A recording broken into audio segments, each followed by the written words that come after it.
Hello and welcome back to the channel. Today we're going to be taking a full, complete, comprehensive tour of Utopia of the Seas, which is incidentally one of the largest ships in the world. And I'm super excited, not just about going on board, but also telling you all the stuff that there is to see and do. And as you can see from all the images that are flashing across your screen, there is tons to do on board this ship. So I can't wait to get started because we take a look at everything. So let's get started right now by walking on board.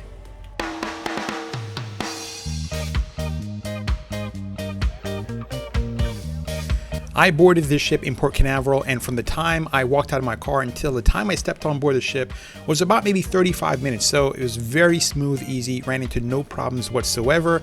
And when I walked on board, the first place I walked into was the Grand Promenade, and it was spectacular. It had super high ceilings. You didn't feel like you were on a ship. I felt the entire time like I was walking around like I was in a mall. It has lots of shops and places to eat, and it was just really beautiful. It just can't express enough how large the ship is and how grand and just fabulous the first entrance is when you walk on board.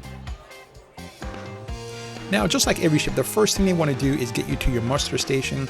This is where you check in and go in case there's an emergency. And once I got done, I pretty much dropped my bags and I head straight to the top deck because I knew that's where the sail away party was going to be, and I wanted to be a part of that. And that's where you meet your cruise director and your entertainment crew, as well as all the guests that are dancing and having fun. And to be honest, most guests don't participate in the sail away party, just sit there and watch, but it's a spectacle to behold.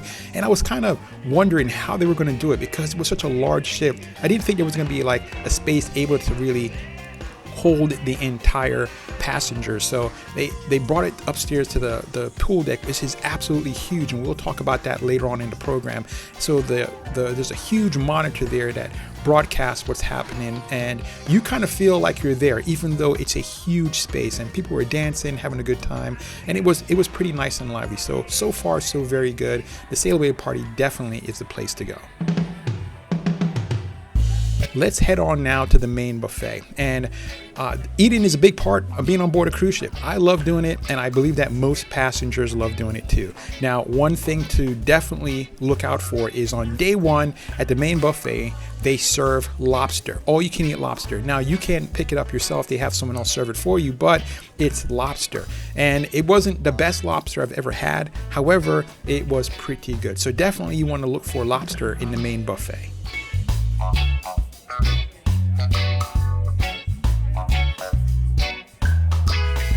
When it comes to food on board, I was pretty satisfied. They had a huge variety of different types of food. So no matter what your dietary restrictions or what kind of diet you're on or what kind of special foods you eat, there is something for you to eat here and be full and have plenty of it. So the food tastes good, and it was huge variety. So that was 2 wins. Now, the seats that you definitely want to sit in is going to be the ones that are close to the window. And the great thing about this ship is that it has an interior space. So it almost has twice as many window seats as an ordinary cruise ship would have.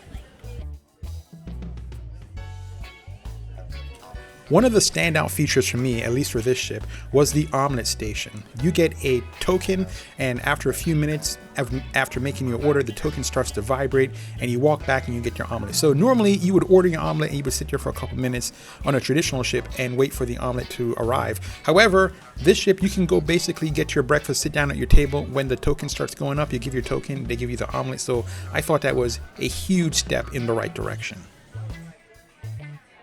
Now, there are free beverages. You get all the you can drink lemonade, and if you want the soda package, you can get that too as well.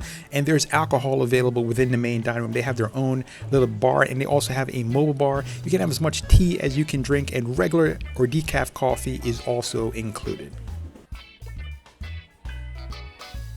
Here's something I really appreciate, especially after a post-pandemic world, is that they take sanitation here very seriously. Now, this guy right here is doing a dance, but pretty much when you walk through to the main buffet, they're constantly telling you encouraging you to wash your hands. And they have a huge hand washing station. And this guy really got into his job, and he was just fun to watch every single day. You went down for breakfast, he was just having a good time, reminding you to wash your hands.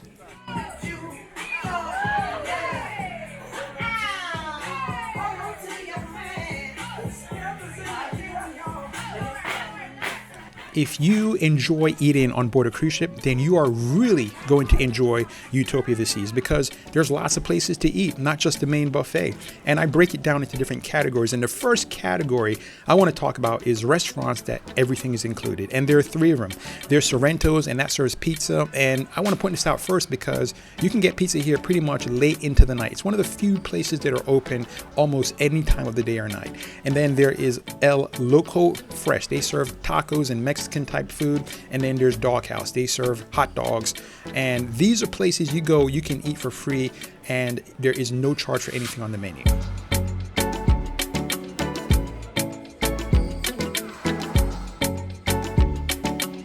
The next category of restaurants I want to talk about are kind of hybrid. Some of the things on the menu you have to pay for, while other things are included. And let's start out with Cafe Promenade. And that's located on the main Promenade area. And the coffee here is premium coffee that you have to pay for. However, all the other things on the menu for the most part is included. Then there's Hook Seafood. This is more upscale, and the seafood restaurant here is pretty good, and it has a buffet. It's really nice setup. It's almost for adults, but it's really open to everyone. But it has an adult type feel to it. So if you want to have a date night but not pay for it, this is a great place to go. And again, stuff here, some things on the menu are included, other things are not. Then the next place is going to be Solarium Bistro, followed by Park Cafe. I like Park Cafe because it's in the middle of Central Park. We'll talk about Central Park a little bit later on in the program. But for right now, it is a beautiful setting. And again, some things are included in these menus for free, and other things you have to pay for.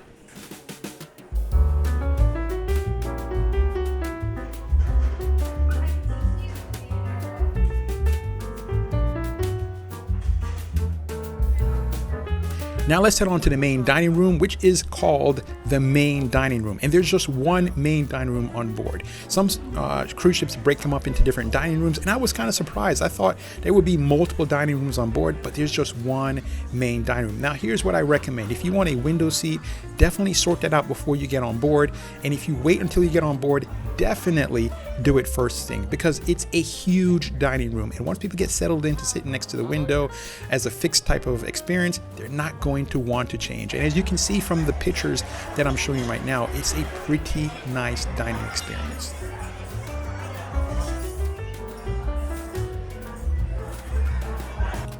The menu at the main dining room changes every day, and as you can see from the images of food that are flashing across your screen right now, the selection is pretty good. It looks tasty and it tastes pretty good.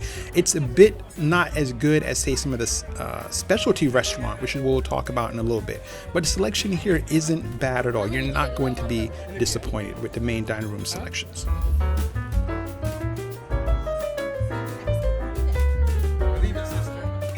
I love the staff. They made dining fun, and we had a great waiter, but it's really hit or miss. Sometimes you can have somebody who's terrific and somebody who's not so great. But for the most part, when it comes to dining, especially with the people I talk with and the people I met on board, they had a pleasant dining experience. So when it comes to the wait staff, you're going to get pretty exceptional service. My service was exceptional, and I'm betting that yours will be too as well.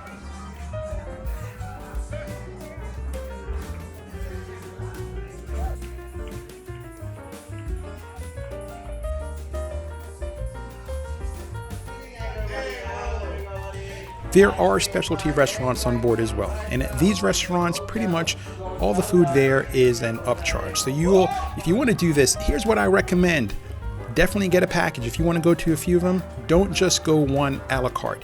Definitely get a package. You're going to save yourself some money, and the food does taste a little bit better than what's offered in the main dining room, and you'll get selections at these restaurants that are not offered at the main dining room. The decor is going to be a little different. It's going to have better wait staff service, and overall you're going to have a more pleasant experience. So if you're celebrating a birthday, some kind of special occasion like your retirement or what have you, and you want to do something a little bit different than, say, the main dining room, then this is an option. However, it's going to be at an upcharge. You're looking at maybe $40 a plate. So it's not free, it's not included, and it's definitely worth it depending on your budget and what you're celebrating.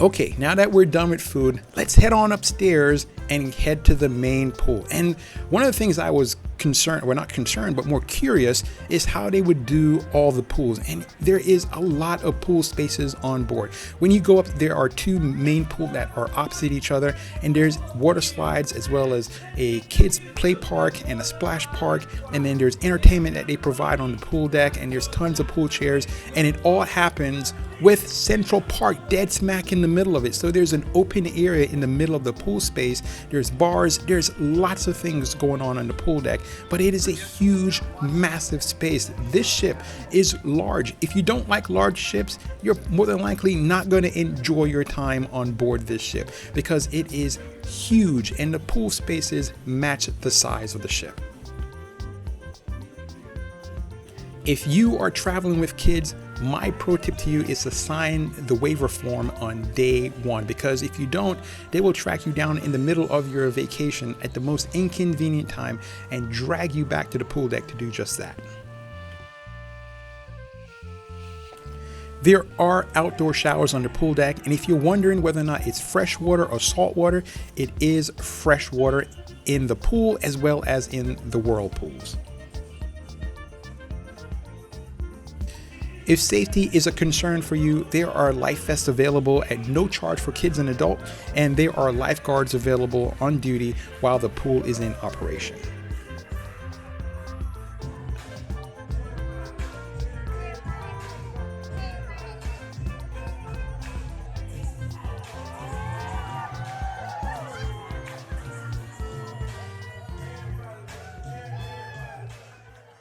In my opinion, and based on my research, and you can look at my videos and you see I've done the research on this, the next thing that people like to do on board more than eating is going to be entertainment.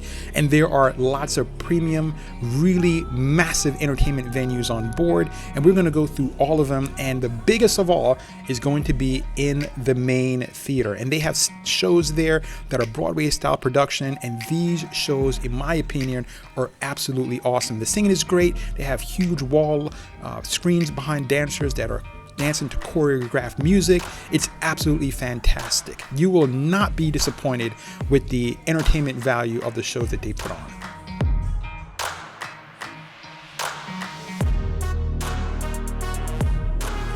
One of the many things I love about cruising is that there's always something for you to do. No matter what time of the day or night, you can find something to keep you energized and entertained. Whether you're 9 or 95, there's going to be something on board, many things on board actually, for you to do and keep busy throughout the day. And this is absolutely no different. I felt that the level of activities to keep you going is going to be far greater than you would find on an ordinary cruise ship. The reason why is because there's so many people on board that, there's a lot more options. So if that's something that you enjoy, you're really going to like this ship because there is just tons of things to do no matter what time of the day or night.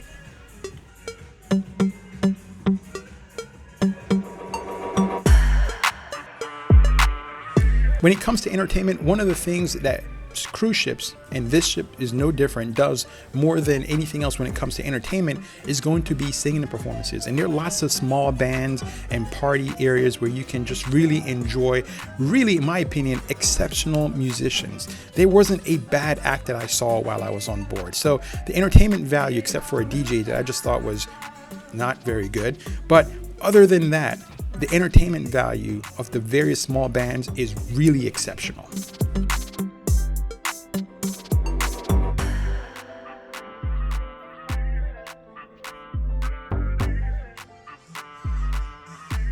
Now, if there's one thing on board that I would tell you do not miss, it's going to be the Aqua performance. If you've never seen one, be prepared to be entertained. But I'll say this, it's so popular that you need to get a ticket, and oftentimes they sell out. So definitely get the Carnival app downloaded and reserve a spot for the Aqua show. They had people that were jumping from way up high in the air, and they were doing dance routines and numbers, and it was a whole cast of characters. It was really a phenomenal performance, in my opinion. If there's anything on board I would say do not miss, it's going to be the Aqua performance.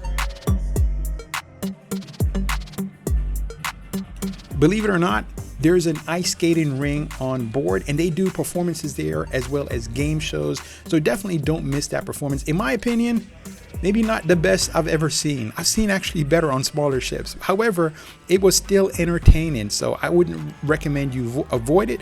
But you know, I've seen better, so I'm not saying it's the best show on earth, but it was very entertaining. Worth going to for sure. There is a casino on board, and of course it's massive. The casino is just huge. It goes on for days, and it's a smoking casino. So if you don't like that, unfortunately, you're gonna have to walk through the smoke in order to get to some other parts of the ship. However, there is a non-smoking casino, which is extremely small. It's like an afterthought. However, compared to other non-smoking casinos on other ships, it's pretty large. So if you like to gamble, plenty of opportunities for you to lose money. As you may be able to tell by this broadcast, I'm pretty high energy. You know, I get on board and I just like to go.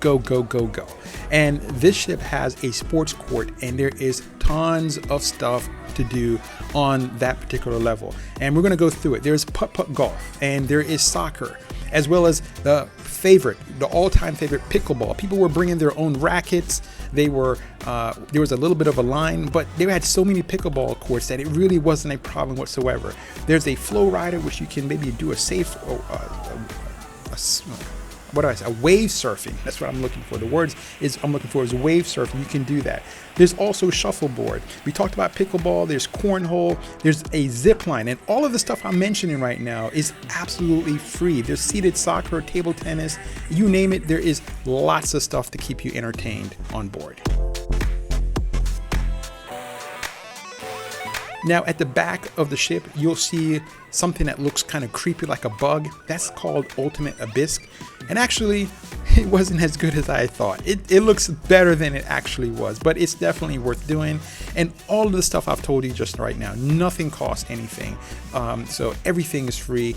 Well, not free, but you pay for it. It's all included with your cost of admission on board. If all of what I said wasn't enough, there's an arcade. So if it's raining outside and a lot of things are shut down, you can go inside. In my estimation, the average game costs around maybe $2.50. So if you have little kids, it can get expensive really quickly. So definitely want to put a limit on how much they can spend in the arcade.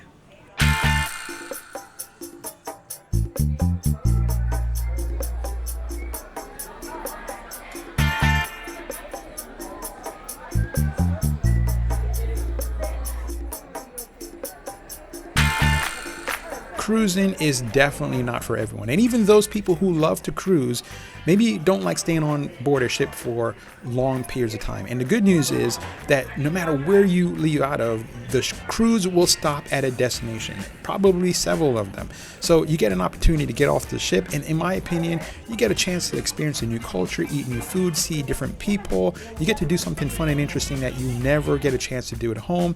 And you get to do it with loved ones. So I definitely recommend, if you're at a port, definitely get off the ship. But if you decide to stay on the ship, there's benefits to that as well. The ship is going to be empty. That means there's going to be no lines for some of the stuff that you really wanted to do. And the reality is there's some ports that are just not worth getting off the ship for. But for the most part, I recommend you get off the ship and explore, do something new, spend money, put things on your credit card, have a great time. You're not likely going to regret it.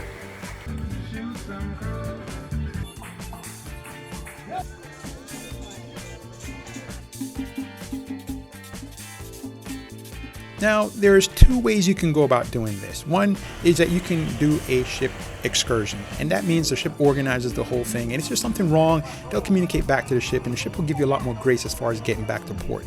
However, if you do it on your own, you're going to save as much as 50 or even more on the cost, 50%, or more on the cost of the excursion. So you can do it on your own. Just make sure you get back to the port with enough time to get back on board the ship.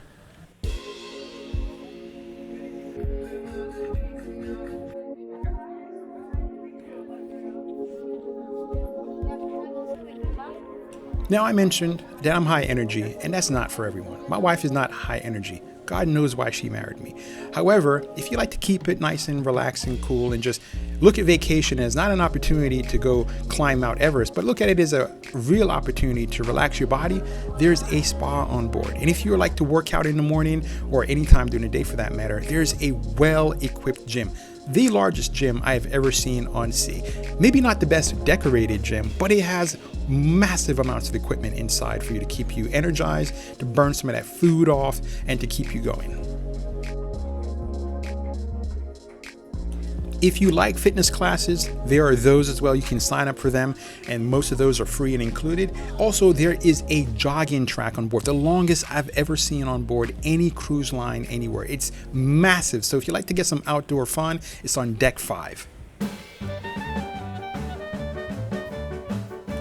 What a lot of people don't realize is that the cost you pay to get on board a ship doesn't cover the bottom line for the ship. What does that mean? They're going to try to upsell you while you're on board. Everything underneath the sun that isn't nailed down on board the ship, they're going to try to sell it to you. Now, some ships are far more aggressive than aboard Utopia. Utopia was pretty mild in my opinion, but there are plenty of opportunities for you to buy on board. The best time for me is going to be usually on the last day of the cruise. They have the sidewalk sale that brings stuff out, and you can usually get a t-shirt or 2 t-shirts for like $20, $30. So definitely wait if you can, but the selection isn't quite as good if you wait till the last minute.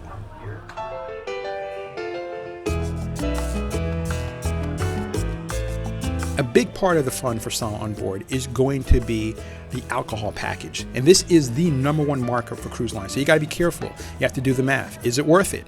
Now, if you drink at least 10 drinks per day, then more than likely you're gonna at least break even. However, they let you drink as many as 15. So if you really like to make alcohol a part of your cruising experience, then definitely get the alcohol package before you get on board. And that's important that you get it before you get on board, because once you're on board the ship and you make a decision to get the package, it's going to cost you more. So to save money, get it before you get on board, but also do the math. If you're with more than one adult, sometimes they force you to buy 2 different packages.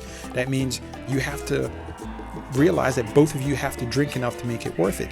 Now, I'll also say this, there are plenty of opportunities for you to drink, and the beverages taste pretty good. The bartenders are exceptional at what they do. There's hardly a drink that you're going to tell them that they're not going to be able to make, and if they don't know how to make it, just tell them and they'll do it.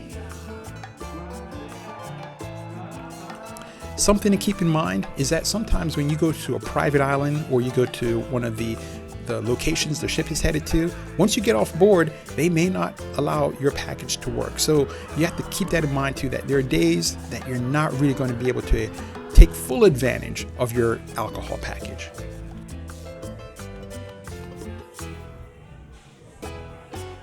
My cruise was in the summer. Later on, I'm going to tell you how much I paid for it, whether I thought it was a good value and all that good stuff. But when you cruise in the summertime, you're going to find lots of kids on board. If you want to get away from all that, there's an adult space on board, and it's called the Solarium. It's a covered area, so it's no matter what the temperature is outside of what's going on outside, it's shielded from all that, but you get natural sunlight. It's an absolutely beautiful space, and it wasn't crowded at all. So if you are thinking, hey, look, I'm cruising in the summertime, spring break, when lots of kids are on board, then you can escape all that by going to the Solarium, and there are lots of nice restaurants very close by. So if you're booking and you want a more adult experience, definitely book towards the back of the ship where the Solarium is, because you'll have easy access to a beautiful section of the ship that's just reserved for adult. And the good news is that they keep the kids away.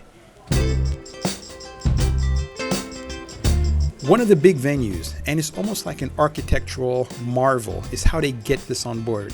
Central Park. They have live trees, they have foliage. It's when you walk through Central Park, in my opinion, you feel like you're not on board a cruise ship. And you have to wonder, how in the world did they design and put this all into one ship? And how they designed it to be open to sunlight, but at the same time have a whole entire deck right above it, and then to have all these rooms that look down directly on Central Park. This ship is absolutely wonderful. I just love the Central Park area, especially after hours when you come in, they're doing a band performance, what have you. It's beautiful. A lot of restaurants are located right along, these are specialty restaurants, right along Central Park. So it gives you the opportunity to eat dinner, then walk out into like a park environment and just listen to some beautiful music and have just wonderful seating and just a beautiful atmosphere.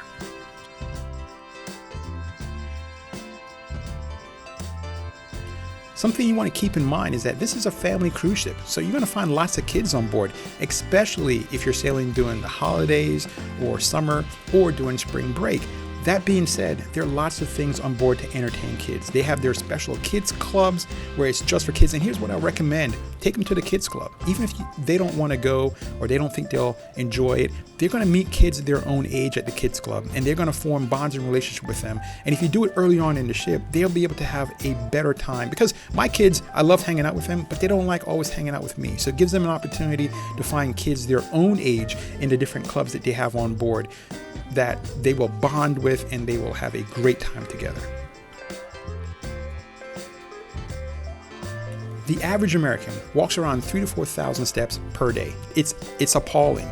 And when you get on board a cruise ship, that number jumps to around 10,000. When you're doing excursions and walking all over creation, that number jumps to like 15,000. Now, the reality is, even with all that walking, for the most part, you're not going to be on your feet. You're going to be sitting down. So how much comfortable areas are there on board for you to sit down and have a break? And the good news is that there are plenty. There are plenty of lush, comfortable seating on board where you can just sit down and enjoy the space and just enjoy your time on board. And that's one of the many things I love about cruising on board Utopia.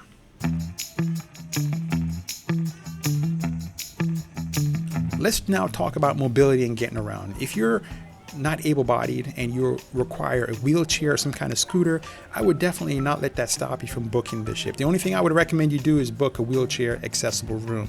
But otherwise, getting around the ship is not a problem for someone who's wheelchair bound. I found plenty of folks who had scooters who had no problems whatsoever navigating the ship.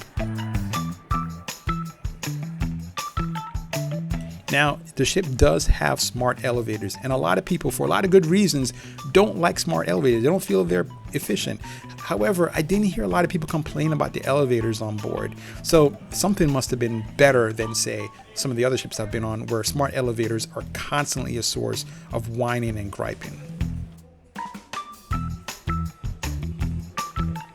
Some ships, no matter whether they're big or small, can be awfully confusing. This is not one of them. This is an extremely easy to understand and navigate.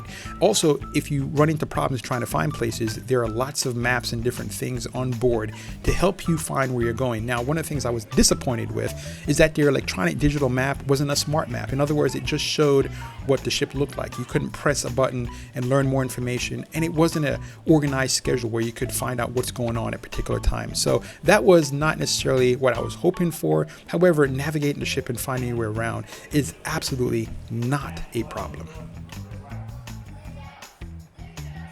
Here's the deal. I'm going to tell you some facts. I don't get anything from Royal Caribbean, Carnival, MSC, or any of those other cruise lines. The best way that you can help me is to hit the like button, because it helps like-minded viewers find this content. And I'm a struggling YouTube channel, and I need all the help I can get. So if you're watching this far, then maybe you're finding some value in the program. It would really help me if you would just hit the like button. You don't have to subscribe. No one's asking you to do that. But please, I am asking you, though, to hit the like button.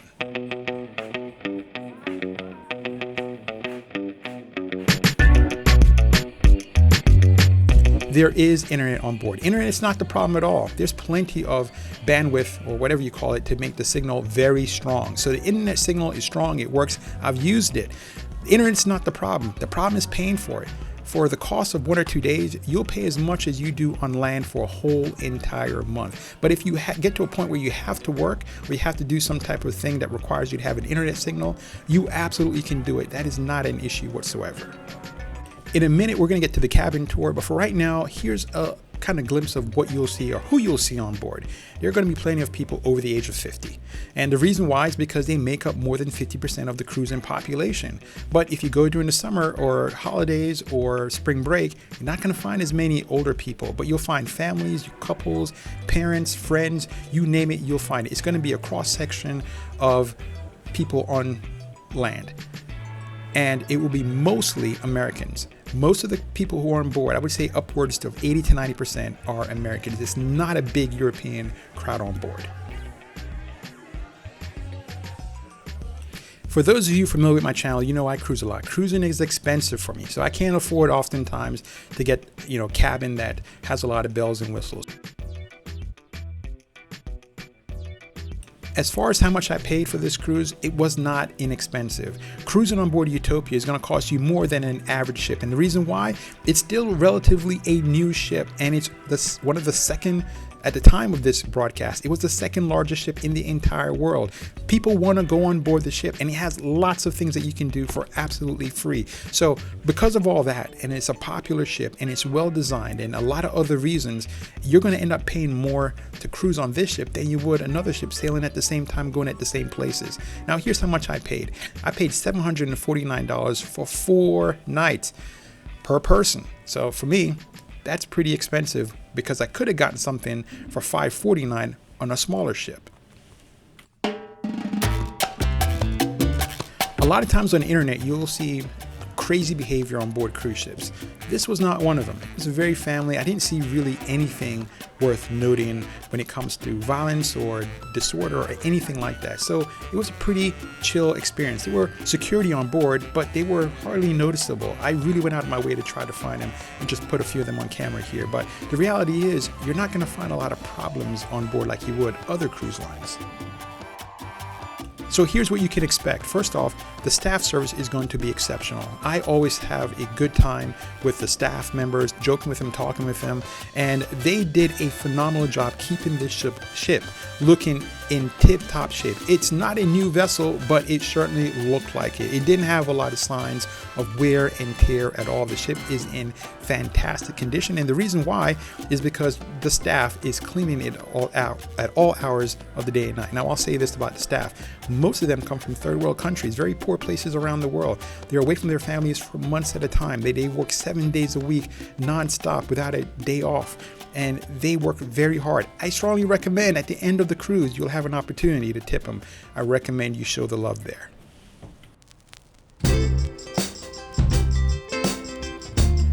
How much I paid for this cruise was more than I would pay, say, for an ordinary cruise. The big question is, was it worth it? And the answer to that, in my opinion, is yes.